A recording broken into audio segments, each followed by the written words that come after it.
السلام علیکم دوستو، کیا آپ جانتے ہیں کہ ایک وقت ایسا بھی آئے گا جب انسان اپنے ہی گھر میں گناہ کر رہا ہوگا اور اسے خبر تک نہ ہوگی۔ رسول اللہ صلی اللہ علیہ وسلم کی ایک پیشگوئی کے مطابق قیامت کے قریب لوگ اپنی ہی بیویوں کے ساتھ حرام کاری یعنی زنا کر رہے ہوں گے۔ یہ کیسے ممکن ہے؟ اس ویڈیو کو آخر تک دیکھیے تاکہ آپ اپنے نکاح کی حفاظت کر سکیں۔ آج ہم بات کریں گے ایک ایسی حدیث کی جو سننے میں شاید عجیب لگے، لیکن ہمارے آج کے معاشرے میں یہ حقیقت بنتی جا رہی ہے۔ اپنی بیوی سے زنا کا اصل مطلب کیا ہے؟ اس کے دو بڑے پہلو ہیں۔ اگر کسی نے غصے میں یا غلطی سے طلاق دے دی ہو اور اس کا رجوع شریعت کے مطابق نہ ہوا ہو تو اس کے بعد مرد اور عورت کا ساتھ رہنا زنا کے زمرے میں شمار ہوتا ہے۔ یہاں ایک سب سے بڑی جو مسئلے کی بات ہے وہ ہے علم کا نہ ہونا۔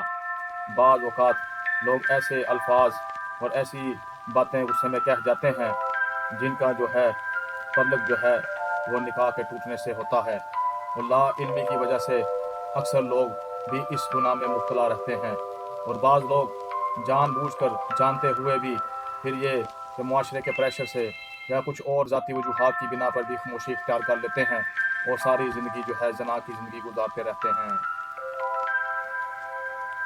اس کے اندر بھی کچھ مختلف چیزیں ہیں۔ ایک تو یہ ہے کہ جب مرد سیدھے اور صاف الفاظ میں طلاق دے دے، ان الفاظ کے لیے نیت ہونا ضروری نہیں۔ اگر غصے یا مزاق میں بھی کہے تو بھی طلاق واقع ہو جاتی ہے، جیسا کہ میں نے تمہیں طلاق دی، تمہیں طلاق ہے، میں تمہیں عذاب کیا، جب طلاق کی نیت سے کہا جائے۔ اس کے علاوہ یہ وہ الفاظ ہیں جن کا مطلب صاف طور پر طلاق نہیں ہوتا، لیکن اگر بولنے والے کی نیت طلاق کی ہو یا حالات غصہ ایسی ہو کہ بات طلاق کی چل رہی ہو تو نکاح ٹوٹ سکتا ہے۔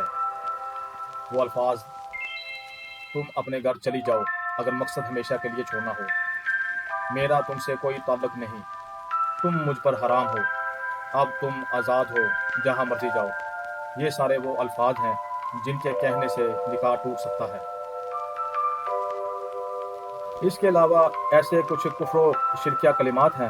اگر نعوذ باللہ کوئی شخص دین اسلام سے خارج ہو جائے یا ایسے کلمات کہے جو کفر کے زمرے میں آتے ہوں تو نکاح فوراً ٹوٹ جاتا ہے۔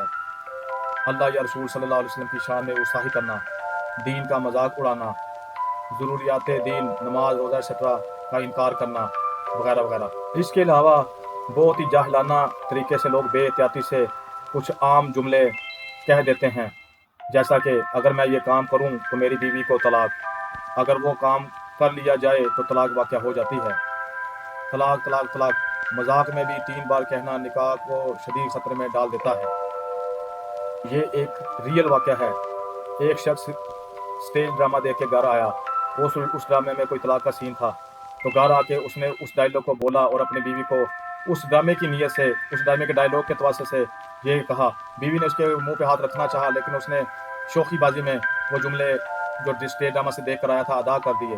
تو بیوی چونکہ اس کی دیندار تھی تو اس نے کہا کہ اللہ کے بندے، تم نے اس نا علمی اور جاہل پن میں مجھے طلاق دے دی۔ وہ بڑا آہذاری کی کہ نہیں، میں تو اسٹیج ڈرامے کے جملے بول رہا تھا، اور جب بات حقائق پہ گئی تو واقعی طلاق واقع ہو چکی تھی۔ تو دوستو یاد رکھیے، نکاح ایک مقدس رشتہ ہے۔ اگر کبھی کوئی مسئلہ ہو تو کسی مستند مفتی یا عالم دین سے رجوع کریں جو آپ کے اپنے مسلک سے تعلق رکھتا ہو۔ اپنے نکاح کو شک اور گناہ سے بچائیے۔ اللہ پاک ہم سب مسلمانوں کے ایمان کی حفاظت فرمائے اور ہم سب کو ہدایت دے، اور ہم سب کو علم کو سیکھ کر اس پر عمل کرا ہونے کی توفیق عطا فرمائے۔ دوستو اپنا خیال رکھیے گا، ملتے ہیں اگلی ویڈیو میں، تب تک کے لیے اللہ حافظ۔